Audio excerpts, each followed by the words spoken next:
사람의 가장 좋은 모습을 저는 웃는 모습이라고 생각합니다. 웃는 얼굴에 침 못 뱉는단 말이 있잖아요.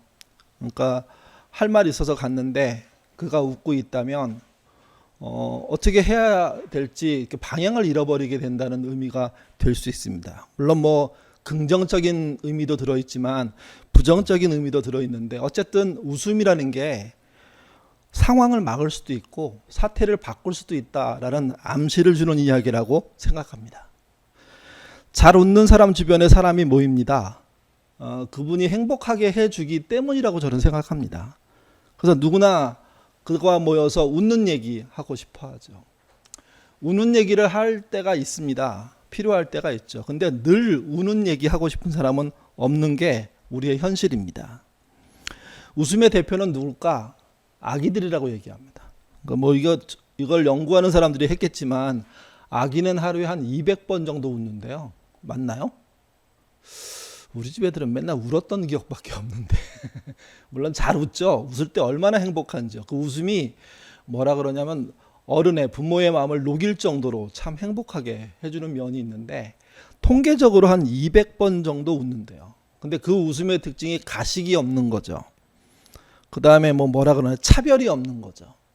가끔 이제 아이들이 낯가림을 시작할 때 익숙하지 않은 얼굴을 보고 울어서, 그것도 특별히 시어머니의 얼굴을 보고 울어서 많은 사람 며느리들을 굉장히 힘들게 만들고 아들들을 힘들게 만든다는 이야기 들리는데요. 근데 그 아이가 차별해서 그렇게 하는 거 아니거든요. 본인의 삶 속에 가장 편안하고 익숙한 웃음을 보여주는데 그 아이도 사람이니까 그러지 못할 때가 있는 거죠, 이게. 그래서 아이의 웃음을 갖고 있는 사람 참 행복해 보입니다. 너무 부럽습니다, 사실은. 여러분 잘 웃으십니까? 하루에 몇 번 정도 웃으시는 것 같으세요? 왜 대답을 안 하십니까? 같이 예배 드리는 분들이 있다면 한번 물어보세요. 몇 번이나 웃는 것 같아? 한번 물어보시죠. 몇 번 웃으실까요? 별로 기억이 없는. 제가 월요일 같은 경우에 혼자 사무실에 있는 경우들이 있을 때는요. 전화도 안 오고 이러면 몇 시간 동안 그냥 혼자 있는 상태가 되거든요. 처음에 책도 읽고 기도도 하고 하다가 어느 순간 가면 멍해지면 시간이 이렇게 지나가나? 이런 느낌이 들 정도. 그러니까 웃을 수 있는 기회가 많지 않은 게 현실이기도 해요, 사실은요.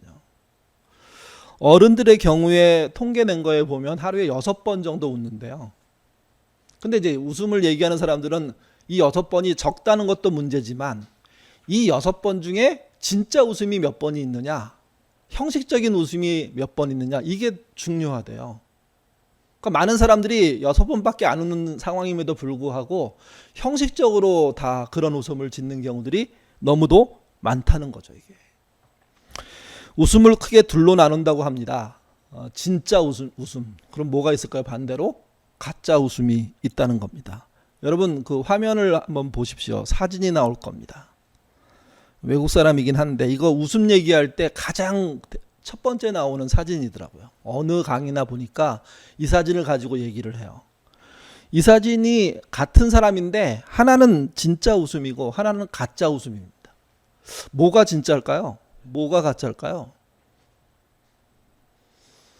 확 한 번에 들어온 사람들이 있고요. 한 번에 들어오지 못하면 헷갈려요. 그 다음부터는. 뭐가 진짜지? 뭐가 가짜지? 따져야 되니까. 근데 처음에 느낌을 탁 받았을 때 사진이 다르네. 그러니까 웃는 사진이 다른 거예요. 같은 사람인데. 진짜 웃음은 무의식적으로 생겨난대요. 그래서 기쁜 감정이 뇌를 통해서 얼굴에 전달이 되는 거예요. 얼굴 전체에. 그래서 입 근육은 물론이고요. 뺨, 눈, 눈썹, 눈주름, 이마, 그리고 피부색까지 반응한답니다, 이게. 그래서 진짜 웃는 모습을 보면 상대방이 굉장히 기쁘게 반응할 수밖에 없는, 좀 우울했다가도 뭔가 마음을 정리하고 그 웃음에 동참하고 싶은 그런 끌림이 생긴답니다. 근데 가짜 웃음은요, 이게 훈련된 웃음이잖아요. 만들어진 웃음 아닙니까? 그래서 가짜 웃음에 대표되는 웃음을 항공사 승무원 웃음이라 그래요. 이게 이제 그분들을 폄하하기보다는 그분들이 많이 웃어줘야 되는 훈련을 하는 분들인 거예요. 또 백화점 직원들의 웃음. 제가 옛날 교회에서 교육자들의 인상이 너무 안 좋다고 해서 삼성이 운영하는 그 이렇게 서비스 훈련하는 데 가고 하루 종일 훈련 받은 적이 있었어요. 근데 제일 황당하면서도 힘든 게 뭐냐, 웃으라는 거예요. 아, 목사님들 왜 이렇게 못 웃으세요 하면서 막 이렇게 약간 비꼬면서 왜 잘 웃으셔야죠. 뭐 예수님 믿으시니까 행복하시니까 웃으세요. 이렇게 얘기하는데 더 웃기 싫어요. 그러니까 이게 만들어진 웃음이라는 게 사회적으로 또 업무에 필요해서 또 상황에 필요해서 하는 거지만 막상 그 웃음을 맞이하는 상대방 입장에서는요, 화난 진짜 웃음에 반응하고는 다르게 반응한다는 거죠. 대단히 사무적이고 나도 뭐 저 정도 웃어주지 하는, 불편하게 하지만 말지, 이 정도의 반응을 한다는 겁니다. 이게 저는 뭐 이렇게 웃음, 이렇게 그 학회 같은 것도 있던데 그런 것에 대해서 그렇게 좋아하는 편은 아닙니다. 근데 웃음에 대한 이야기를 쭉 읽어보고 찾아보고 이렇게 하면서 알게 된 건 뭐냐면, 생각보다 웃음이라는 게 굉장히 흔하고 누구나 볼 수 있는 것 같지만 진짜 웃음이 사라지는 시대가 아닐까 하는 생각이 들었습니다. 더 흥미로운 건 이런 겁니다. 우리나라에서는 이런 연구할 여력이 없어 보이긴 하지만 외국에서는 그런 연구 하더라고요. 잘 웃는 사람이 잘 될까? 심각하게 사는 사람들이 잘 될까? 뭐 이런 거 비교하는 거 하더라고요. 그래서 성공한 사람들이 성공을 일으키는 원인이 뭘까? 뭐 이런 걸 연구하는데, 성공할 때 머리가 똑똑한 사람이 성공하는 비율은 15%랍니다. 그러니까 15% 정도의 영향이 있다는 거죠, 머리로 성공하는 건. 근데 나머지 85%는요, 인간관계랍니다. 머리의 똘똘함과 상관없이 그 사람이 사람과 함께 친화적이냐, 이때 이제 진짜 소탈한 웃음을 잘 웃는 사람이냐, 환한 얼굴을 갖고 있느냐, 뭐 이런 거 얘기하는 거죠, 이게. 그러니까 말의 실력이나 지식의 체계나 그리고 학력이나 이런 것들이 성공을 막 줄 것 같은데, 물론 그런 것이 성공을 안 주는 거 아닙니다. 필요하죠. 근데 그것만으로 성공하는 것도 아니고, 또 그것보다 더 큰 영향력은 사람과의 관계라는 거죠. 그래서 이렇게 생각하라고 얘기하더라고요. 내가 정말 똘똘하다고 생각하는데 성공하지 못했다면 관계의 문제다. 이거는 100%. 그 관계부터 새로 회복하는 게 중요하다. 이렇게 말합니다. 여러분, 어떤 부부가 행복한 부부일까요? 옷을 잘 차려입고 나온 사람들일까요? 좋은 차를 탄 사람들일까요? 좋은 숙박지에서 자는 사람들일까요? 그렇지 않습니다. 둘이 보고 웃을 수 있는 사람들이랍니다. 계속 웃을 수 있으면 진짜 관계가 좋은 거고요. 뭐 둘이 웃어야 될 상황에도 서로 보는 순간 갑자기 얼굴이 굳는다면 이거 문제가 있는 거잖아요, 이게요. 또 사람과 사이도 똑같습니다. 사람과 사이가 멀어질 때 나타나는 공통적인 현상이 웃음이 사라지는 겁니다. 반대로 관계가 좋아지면요, 웃음이 끊이지 않는 거죠. 아둘람 모임, 어느 모임에 참여했을 때 제가 느낀 게 뭐냐면, 시작할 때부터 끝까지 웃어요. 뭘 했는지는 하나도 기억이 안 나요. 뭐 얘기도 많이 했거든요. 기도 제목도 나누고 대화도 하고 막 그러는데, 얘기 전체가 남는 건 뭐냐면, 와, 정말 많이 웃었다. 근데 시간이 한 두세 시간이 훌쩍 가버린 거예요. 그러니까 이걸 가지고 야, 내용이 있네 없네 이렇게 따질 수도 있어요. 왜 그러냐면 내용이 기억이 안 나니까 문제가 되죠. 근데 여러분, 내용이 기억나지 않는다고 하더라도 함께 있었던 분들과, 뭐 우리가 범죄 저지르고 남 욕하면서 웃은 게 아니라 그저 같이 대화하는 것만으로 깔깔깔 웃고 서로 웃어주고 서로 이렇게 할 수 있었다면 그게 남는 거 아닐까요? 사실 사람은요, 지식적인 남음보다 그렇게 환하게 마음이 열리는 남는들을 추구한다고 볼 수가 있습니다. 진짜 웃음, 제가 오늘 왜 얘기 드리냐면요, 사실은 진짜 웃음은 감사와 관련이 있습니다. 정말 감사할 때 환하게 웃게 됩니다. 물론 뭐 껄껄대고 웃을 수는 없지만, 감사를 받아야 될 사람을 향해서 내 마음이 확 열려있는 감사라면, 그러면 웃음이 전달될 수밖에 없어요. 그 시간이 소중하죠. 여러분, 소중한 시간은 항상 빨리 흘러갑니다. 손살같이 흘러갑니다. 이게 헤어지기 싫고요, 헤어지는 순간이 아쉽습니다. 그리고 헤어지고 난 다음에 다시 언제 또 볼까, 만날 수 있을까, 그거 기대하게 되죠. 이게.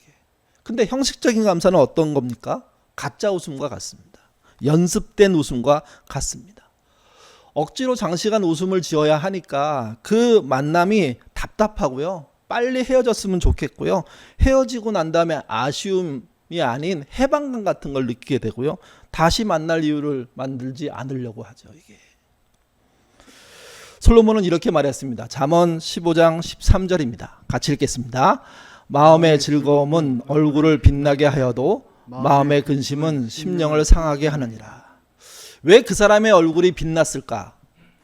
웃음, 환한 얼굴, 이거를 빛남으로 표현했는데, 광채로 표현했는데, 그 마음이 즐겁다는 거죠. 이때 즐거움은 쾌락을 즐겨서가 아니라 그가 그 즐거운 마음을 이룰 수 있는 마음밭이 되어 있다는 거예요. 그래서 누구를 만나든 자기의 즐거움을 소탈하게 표현할 수 있고, 그 소탈함이 전달돼서 전염되는, 그리고 그쪽도 얼굴이 밝아지는 그런 일들이 벌어진다는 거죠. 갑자기 마이크 소리가 커졌습니다. 왜 그런지 모르겠지만.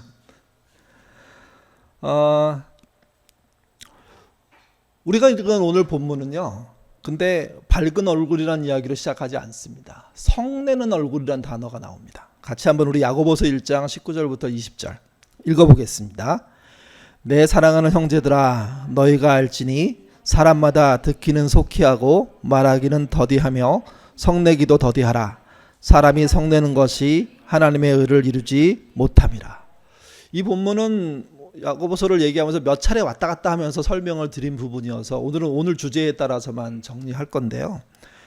여기 보시면 화낸 얼굴, 성낸 그 성냄이 하나님의 의를 이루지 못한다고 얘기합니다. 가끔 목사도 그렇고 뭐 누구나 옳은 얘기를 하면서 화를 내는 경우들이 있잖아요.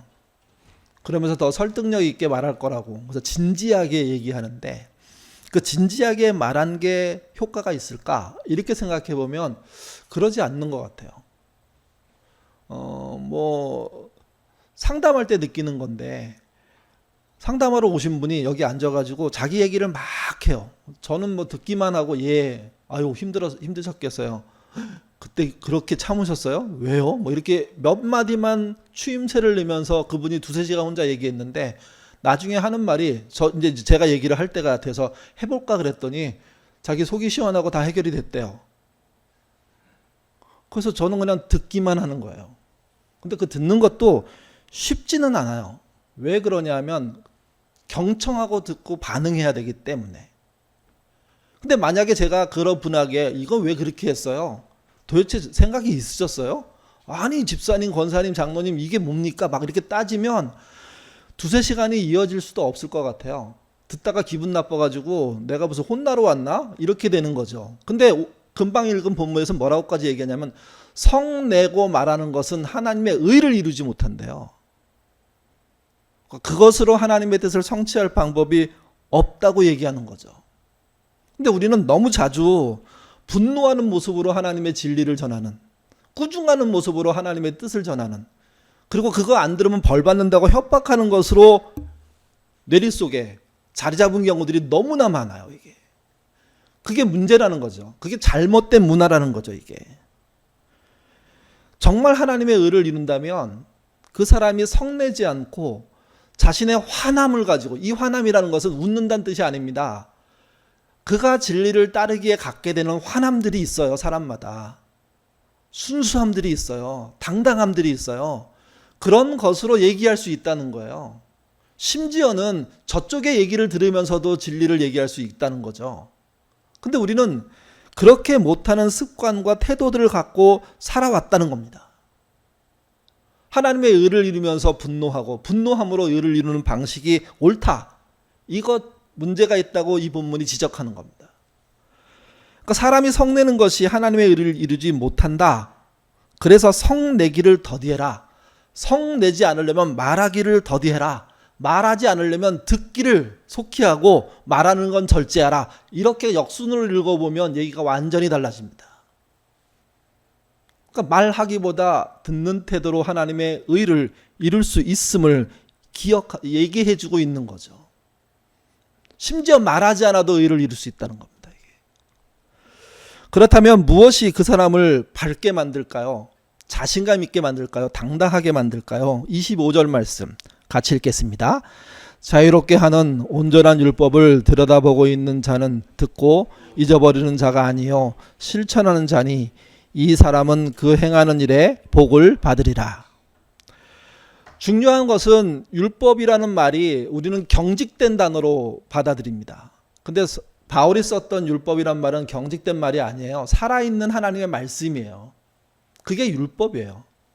그 살아있는 하나님의 말씀을 들여다보고 듣는 자, 그리고 잊지 않는 자, 한 걸음 더 나갑니다. 실천하는 자, 그가 실제 하나님의 의를 이루는 사람이라는 거죠. 그러니까 의는 말로 이루는 게 아니라 실천으로 이룬다는 겁니다. 그리고 실천을 이루는 그 사람에게 뭐가 있냐? 복이 있다는 거죠. 복 받는다고 표현하고 있습니다. 메시지는 이렇게 말합니다. 그런 사람은 그 행함으로 기쁨과 확신을 얻게 될 것입니다. 기쁨이란 성과의 내용일 겁니다. 확신이란 의지의 내용일 겁니다.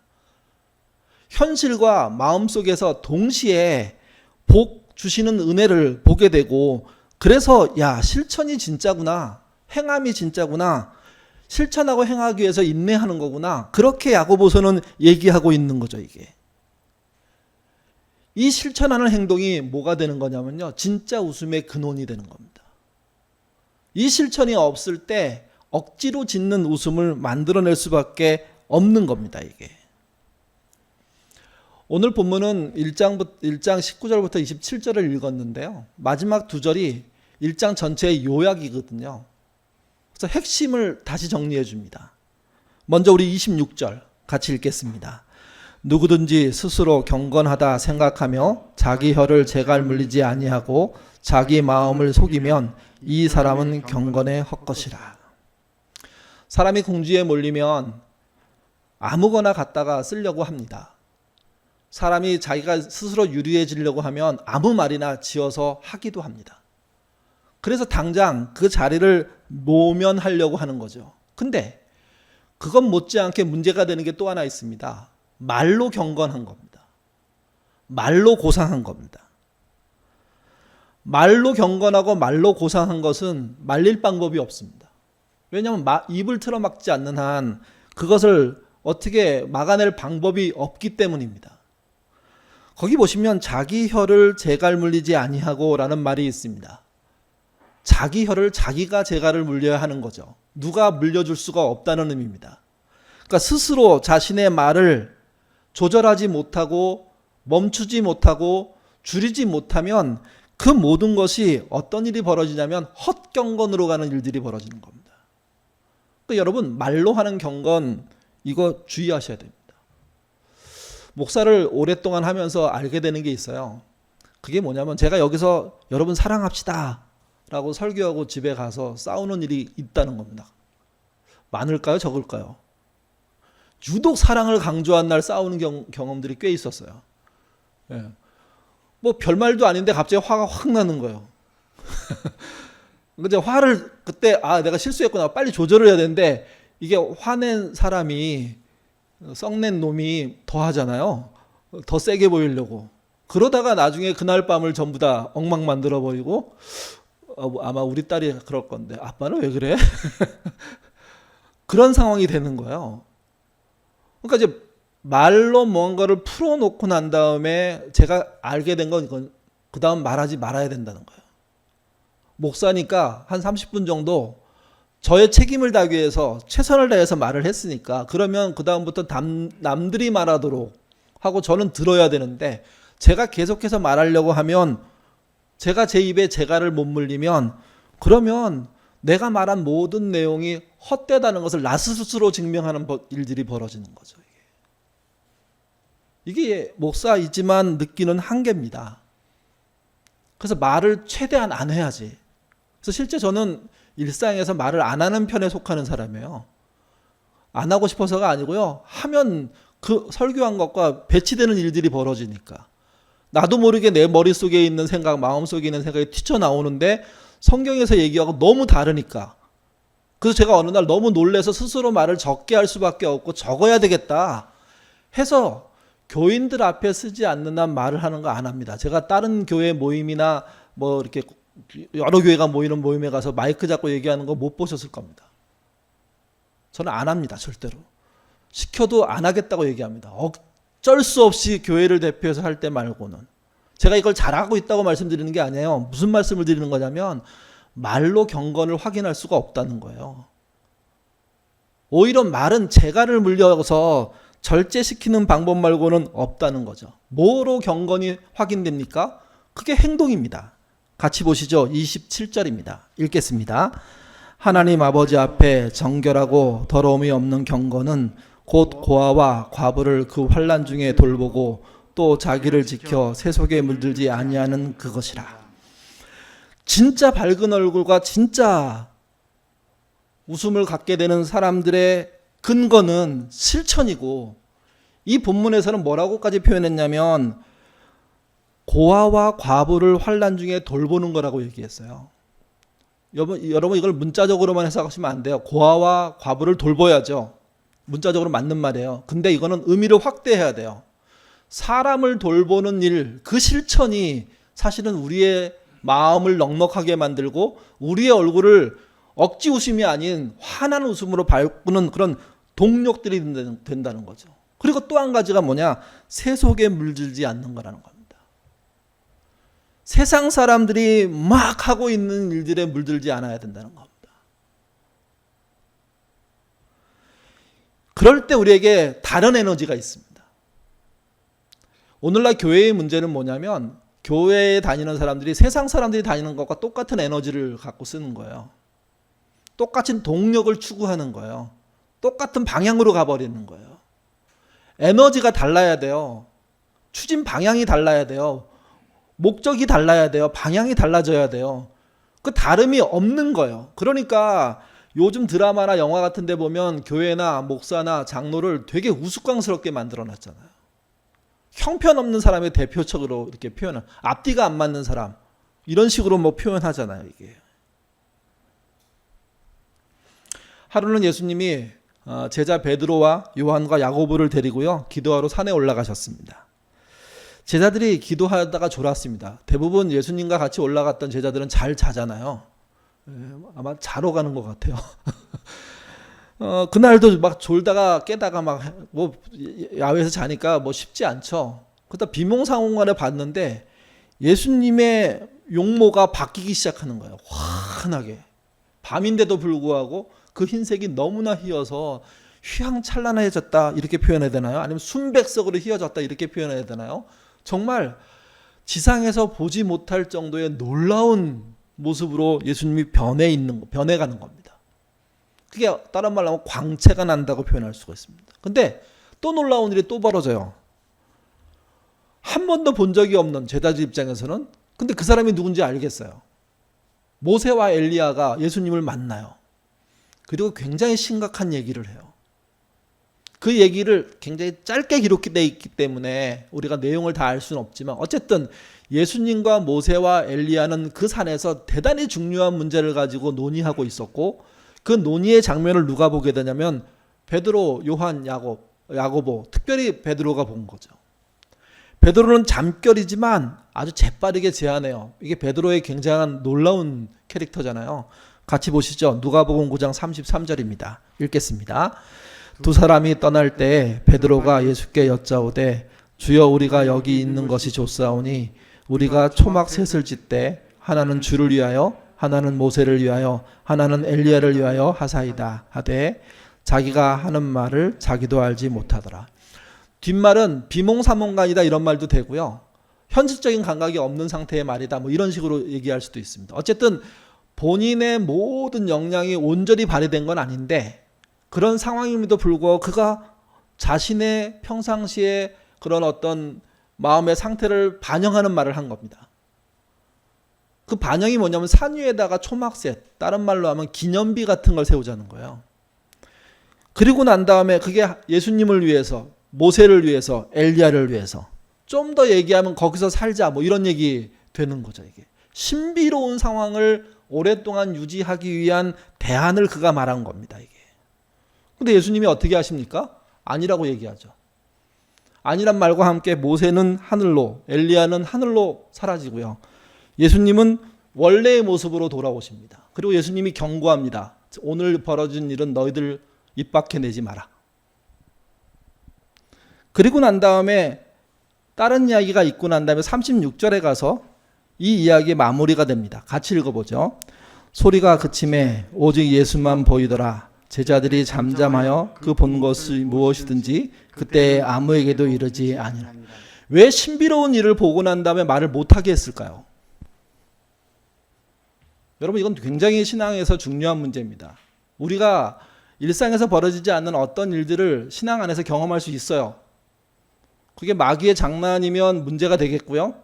그렇지 않고 하나님이 주시는 어떤 역사라면 대단한 도움이 될 겁니다. 물론 그런 도움이 전혀 없다고 믿는 신앙인이 있을 수도 있어요. 저는 그거 인정해 드립니다. 오직 완성된 계시로 인해서 더 이상 계시가 없다고 얘기할 수도 있다고 생각해요. 근데 반대에서는 그런 경험들을 하는 분들이 있거든요. 근데 그 신비가, 그 놀라운 일들이 왜 일상으로 내려오면 안 될까요? 신비는 경험할수록 더 많이 경험하게 만들어요. 신비는 그 사람이 만든 게 아니에요. 그 사람이 빠진 상태에서 만들어지는 일들이죠. 근데 그걸 본 사람들은 착각해요. 본인이 그 일을 만든 주체처럼 생각되는 거예요. 내가 특별하게 봤으니까. 아니에요. 이건 말과 같아요. 무슨 말이냐면 보기는 봤지만 실체를 모르잖아요. 내용을 다 모르잖아요. 다 감당할 수 없잖아요. 그래서 보고 난 다음에 하는 말이 사실은 어떤 면에서 대부분 상상이에요. 추측이에요. 자기가 하고 싶은 강조점을 얘기하는 거예요. 그러므로 뭘 만드냐면 신비를 깨버려요. 신비를 망가뜨려요. 더 나쁘게 말하면 신비를 조작해요. 자기 입장으로 얘기해버려요. 그래서 하나님의 신비에 대한 이야기를 경험하게 한 예수님께서 다시는 누구한테도 말하지 마라 라는 얘기를 하신 거예요. 그 신비가 그 사람의 것이 되려면 어떻게 해야 될까요? 침묵하고 기다리는 게 맞아요. 왜? 침묵하고 기다리라고 했으니까. 발설하지 말라고 했으니까. 발설하는 순간 그것은 빛을 잃고 가짜 웃음을 연습하는 것처럼 우리에게 가짜로 자리 잡게 돼요. 그리고 우리는 신비를 경험했기 때문에 오해하고 편견을 갖고 잘못된 신앙으로 빠져드는 거예요. 우리에게 진짜 실력은 신비로움이 있으면 좋겠지만 실천입니다. 그래서 진짜 경건은 실천입니다. 신비로운 일을 보셨습니까? 무슨 사인이냐면 진짜 실천을 해야 된다고 강조해 주시는 사인이지 그것을 울거먹으면서 내 신앙의 경험을 얘기하라는 게 아니에요. 병의 치료를 경험해 보셨습니까? 그게 하나님의 손길 말고는 설명이 안 된다고 생각하십니까? 그거를 울거먹으시면 안 돼요. 그거를 내가 나아서 괜찮아서 하나님이 나를 사랑해서 줬다고만 생각하시면 안 돼요. 그걸 통해서 이제 실천하라는 이야기를 하라는 거예요, 지금. 그래야지만 뭐가 되느냐? 진짜가 된다는 겁니다. 진짜가. 여러분, 교회 건물이 기념비가 된 교회들이 얼마나 많습니까? 예배당만 보이는 교회일 수 있을까요? 사실은. 그 예배당을 지을 때는 진짜 진심으로 한 거지만 여러분, 교인 숫자가 기념비가 된 교회가 있습니다. 교인 숫자가 많다고 해서 그게 하나님 나라에 통과되는 숫자일까요? 좀 더 노골적으로 천국에 가는 숫자일까요? 그게? 여러분, 말로 신앙생활하는 신자들이 얼마나 많습니까? 그 말로 기념비를 세운다고 생각해 보십시오. 백발백중 모래 위에 기념비를 세우는 것이고 그 교회, 그 신앙은요 무너질 수밖에 없습니다. 그래서 명확해야 됩니다. 신비로운 일은 힌트입니다. 우리의 마음에 확신을 주고자 하는 하나님의 어떤 은혜입니다. 근데 그것은 내 것이 아닙니다. 내가 본 거죠. 내가 본 것을 가지고 우리는 뭘 해야 됩니까? 실천해야 됩니다. 그래서 그 경건의 노력이 내 것이 되게 하셔야 되는 겁니다. 예수님이 그린 성화를 보면요, 예수님의 얼굴을 보면 웃는 얼굴이 없습니다. 그래서 우리가 그냥 습관적으로 예수님에 대해서 생각할 때 되게 엄숙한, 물론 외국 사람의 얼굴이기 때문에 때로 갓쓴 예수님 보니까 되게 반갑더라고요. 그러면서도 엄청 어색하더라고요. 이게 뭐라고 표현할 수 없는. 근데 성화 속의 예수님의 얼굴은 되게 엄중하세요. 왜냐하면 화가들이 엄중한 장면들을 그리거든요. 거기 예수님이 막 이유 없이 웃고 있고 그러면 안 되는 거잖아요. 또 십자가의 사건이라는 게 너무 강렬해서 웃을 수 있는 여유가 안 보여요. 미소를 머금은 예수님, 파한 대소하는 예수님, 그런 거 거의 없습니다. 그렇다면 예수님이 웃지 않으셨을까요? 아니요, 웃으셨을 것 같아요. 십자가를 지셨지만 그러나 다른 시간들 안에서는 제자들과 행복하게 지내셨을 것 같아요. 정말 그 친한 사이가 서로 약간 비꼬면서 농담하는 거잖아요. 예수님이 그러셨는지는 모르겠습니다. 근데 그런 정도가 제자들 사이에서 벌어지지 않았다면 12제자가 예수님과 함께하기 너무 힘들었을 거예요. 가끔 저랑 이제 밥을 먹게 됐을 때 제 옆에 누가 앉냐 이거를 가지고 그 집사님들 권사님들 싸우시거든요. 남자분들은 비교적 안 그러세요. 여자분들은 싸워요. 네가 앉아. 제가 되게 당황스러워요. 아니, 제가 그렇게 싫은가? 근데 제가 이제 다른 어른들을 만났을 때 저도 비슷하더라고요. 어른들에서 제일 먼 자리에 앉고 싶은 게 제 마음이기도 하고요, 이게. 그러니까 예수님이 정말 재미없는 분이고 막 꾸중만 하고 야, 너 왜 이래? 이게 도대체 그때 뭐 이렇게 해서 따지는 분이면 아무도 옆에 안 갔을 거예요. 근데 여러분, 마지막 만찬 장면을 보면 예수님 주변의 사람들이 예수님과 기대어 있는 모습들이 있죠. 이 말은 그 그림이 현장을 본 그림은 아니지만 성경 보고 그린 그림이지만 그 안에 그들 안에 있는 친밀감이라는 게 존재해요. 그러니 예수님은 웃으셨을 거예요, 많이. 언제 웃었을까요? 제가 그냥 얼핏 생각할 때 첫 번째 이적을 일으키신 그 결혼식장에서 자신이 물을 퍼줬는데 가져가서 먹는 사람들은 포도주를 먹는 일들이 생기잖아요. 여러분, 그 포도주를 먹는 사람들이 취하는 거 아닌가요? 먹을수록? 이미 많이 먹었는데 더 먹게 됐고 더 좋은 술이라고 더 먹으니까 아마 이렇게 몸을 못 가두는 상태일걸요? 그런 자리를 예수님이 허락하신 거예요, 그게. 근데 그곳에 예수님이 술도 한 잔도 안 드시고 난데 누가 실수하나 이렇게 쳐다보고 앉아있으면 그게 그림이 안 되지 않습니까, 그게. 그분도 넉넉하게 웃으시고 술을 많이 드셨는지 이건 모르겠습니다. 그렇지만 껄껄껄 웃으면서 그랬냐고, 내가 누구 아들이라고 이러면서 다니면서 얘기하면서 격려해주고 그 안에서 얼마나 많은 마음속의 치유들이, 삶 속의 치유들이, 격려들이 일어났을까요, 이게. 더 직접적으로는 병 고치는 현장에서, 장애를 극복해 주시는 그 자리에서, 귀신을 몰아내는 그 자리에서, 여러분, 그 장면을 일으키는 그분이 그 또한 얼마나 기쁘셨을까요, 이게. 또 어린아이를 만나실 때, 죄인이 회개할 때, 특별히 베드로가 뉘우치고 막 어쩔 줄 몰라 하는데 그를 격려하면서 네가 교회야. 앞으로 너를 토대로 교회가 생길 거야. 너의 믿음이 중요해. 네가 얘야. 걱정하지 마. 네가 하늘 보좌의 천국 문의 키를 갖고 있어. 네가 열면 내가 열어줄 거고 네가 닫으면 내가 닫을 거야. 닫으란 얘기를 하는 게 아니에요. 내가 너와 함께 하겠다는 얘기를 해준. 그 장면을 보시는 분들이 얼마나 그분이 기뻤을까요, 이게. 스바냐 선지자가 그렇게 얘기합니다. 3장 17절 같이 읽겠습니다. 너희 하나님 여호와가 너희 가운데 계시니 그는 구원을 베푸실 전능자시라. 그가 너로 말미암아 기쁨을 이기지 못하시며 너를 잠잠히 사랑하시며 너로 말미암아 즐거이 부르며 기뻐하시리라 하리라.